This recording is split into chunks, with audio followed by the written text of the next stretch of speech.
Hello मेरे प्यारे बच्चों, कैसे हो आप सब। उम्मीद करते हैं आप लोग अच्छे होंगे और अपनी बोर्ड की जो एग्ज़ाम होने वाली है आप लोगों की 2024 में, उसकी तैयारी बहुत बेहतर तरीके से कर रहे होंगे दोस्तों।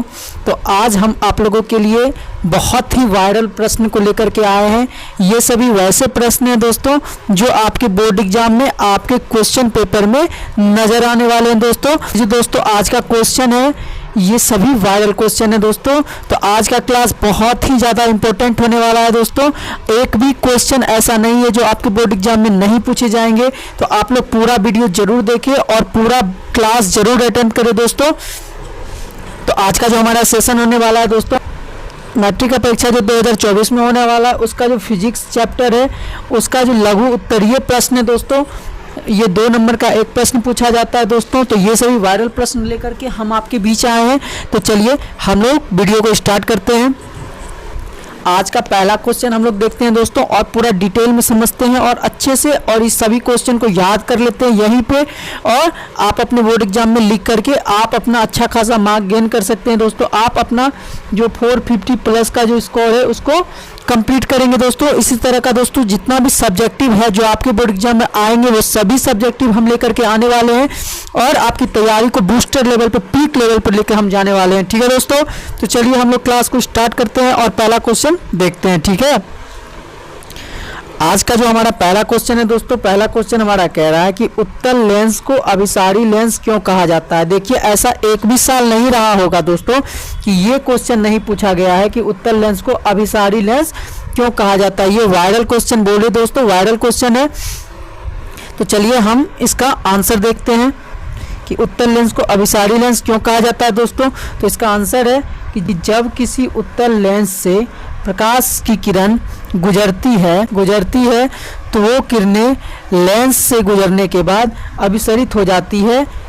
यही कारण है कि उत्तल लेंस को अभिसारी लेंस भी कहा जाता है। देखिए दोस्तों, हम आपको समझाते हैं। जैसे कि ये हमारा उत्तल लेंस है, ठीक है, ये हमारा उत्तल लेंस है दोस्तों।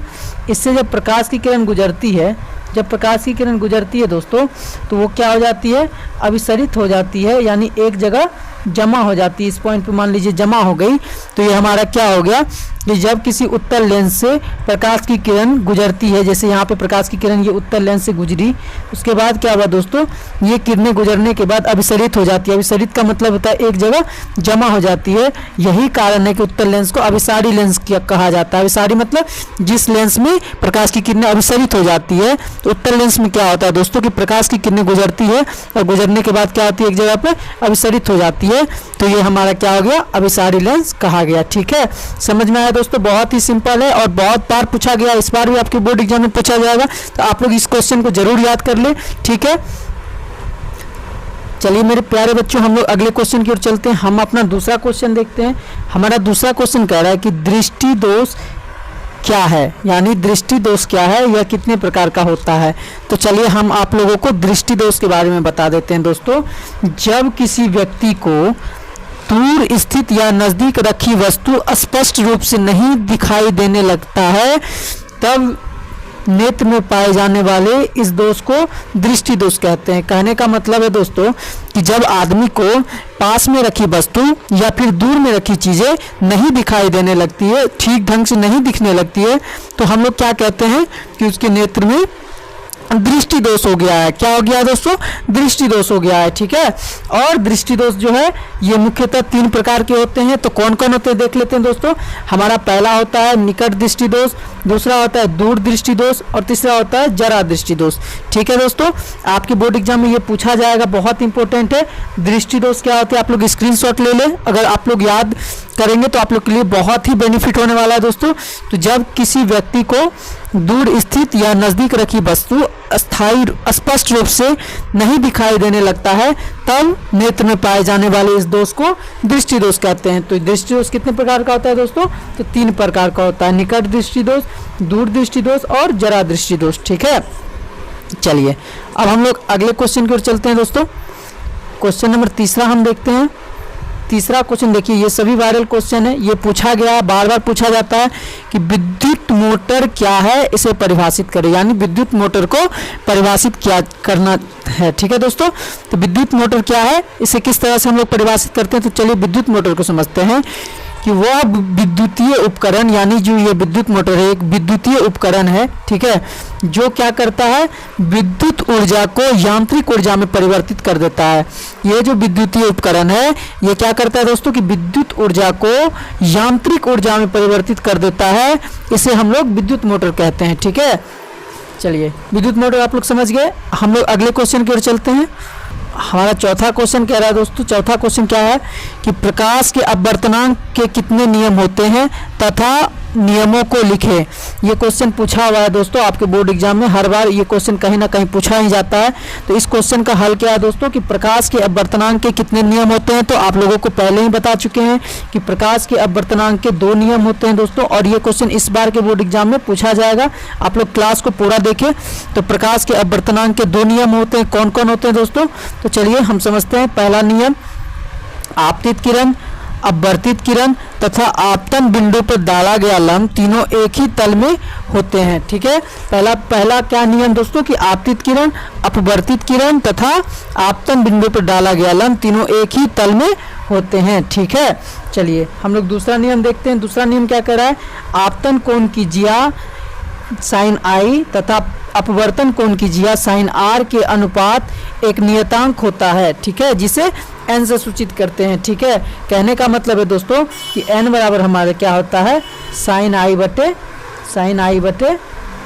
Sign are. क्या होता है दोस्तों, साइन आई बटे साइन आर, ये n बराबर होता है। ठीक है, और इसे ही हम लोग क्या बोलते हैं, स्नेल का नियम बोलते हैं। कभी कभी दोस्तों बोर्ड के एग्जाम में डायरेक्ट आपसे ये पूछेगा कि स्नेल का नियम क्या होता है। तो आप लोगों को ये लिखना है कि सॉरी यहाँ पे थोड़ा मिस प्रिंट है दोस्तों, यहाँ पे होगा आपतन। स्नेल का नियम क्या कहता है दोस्तों कि आपतन कोण की जिया और अपवर्तन कोण की जिया का अनुपात एक नियतांक होता है, जिसे हम n से सूचित करते हैं, इसे स्नेल का नियम कहते हैं। ठीक है, चलिए आप लोग समझ गए। ये 2 अपवर्तनांक के 2 नियम हैं। ठीक है दोस्तों, और दोनों नियम आपके बोर्ड एग्जाम में पूछे जाएंगे, आप दोनों नियम याद कर लेंगे। ठीक है, चलिए मेरे प्यारे बच्चों, हम लोग आज का बहुत ही ज़्यादा इंपॉर्टेंट क्वेश्चन करने वाले हैं। हमारा 5वां क्वेश्चन क्या कह रहा है दोस्तों कि किसी अंतरिक्ष यात्री को आकाश नीला की अपेक्षा काला क्यों दिखाई पड़ता है।